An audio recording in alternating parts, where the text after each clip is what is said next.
রাধে রাধে বন্ধুরা, শ্রী রাধারানীর ভোজনালয়ে স্বাগতম। আজকে করব ধনিয়া বিনস। এর স্বাদ কিন্তু অসাধারণ হয়ে থাকে। অবশ্যই একবার হলেও এই ধনিয়া বিনস বাড়িতে তোমরা তৈরি করে ফেলো। প্রথমে দেখো, বিনসটা আমরা এরকম বানিয়ে নিয়েছি লম্বা লম্বা করে, ছোট ছোট করে। তারপরেতে বেশ খানিকটা জল দিয়ে দিচ্ছি কড়ার মধ্যে। জলটা গরম হয়ে আসলে দিয়ে দেবো বিনসগুলো। লবণ দিয়ে বিনসটাকে ফুটিয়ে নেবো 10 মিনিট মতন। বিনসটা একটু সিদ্ধ মতন করে নিলেই ভালো হয়। এরপরে দেখো, একটা মশলা রেডি করে নিচ্ছি। আদা, টমেটো আর কাঁচা লঙ্কা।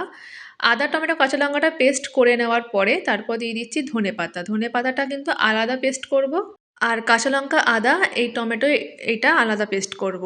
আদাটা আমি এখানেতে 1 ইঞ্চি মতন ব্যবহার করেছি, একটা গোটা টমেটো আর 3টে মতন লঙ্কা। তোমরা তোমাদের স্বাদ অনুযায়ী ঝালটা ব্যবহার করতে পারো।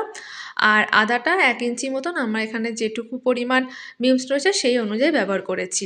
তো এরপরেতে বিনসটা বেশ নরম হয়ে গেছে, মানে 5 থেকে 7 মিনিট মতন ফুটিয়ে নিয়েছিলাম। ফুটিয়ে নিয়ে জল থেকে ছেঁকে তুলে নিয়েছি। এরপরেতে দেখো দিয়ে দিচ্ছি কড়ার মধ্যে সর্ষের তেল, তার মধ্যে কালো জিরা ফোড়ন আর শুকনো লঙ্কা ফোড়ন। ফোড়নের গন্ধটা উঠে আসার পরেই তারপর দিয়ে দেবো বিনসটা। বিনসটা দিয়ে বেশ কিছুক্ষণ ধরে নাড়াচাড়া করে একটু হালকা ভেজে নেব। গাটা বেশ একটু লালচে লালচেই হয়ে আসবে, তারপরে কিন্তু বাকি মশলাগুলো দেব।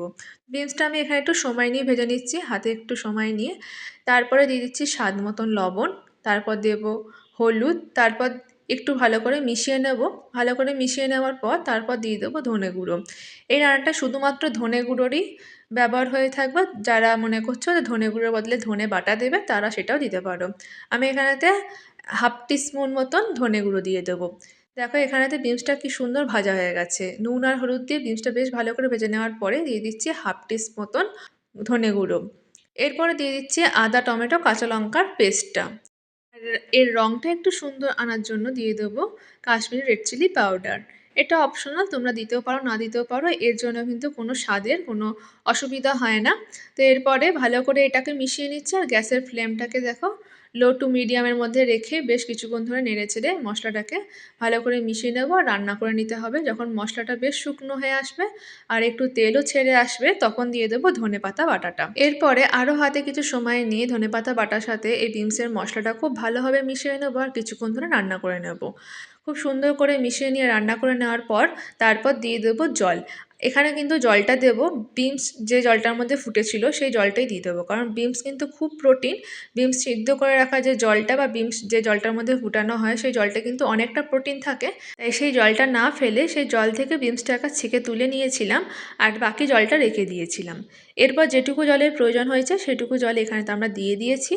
বেশ সমান সমান জল দিয়েছি, কারণ এটা বেশ শুকনো শুকনো হয়ে থাকে। আর যেহেতু বিনসটা জলের মধ্যে ফুটানো হয়েই ছিল, তো অনেকটাই হাফ বয়েল হয়েই গেছিলো।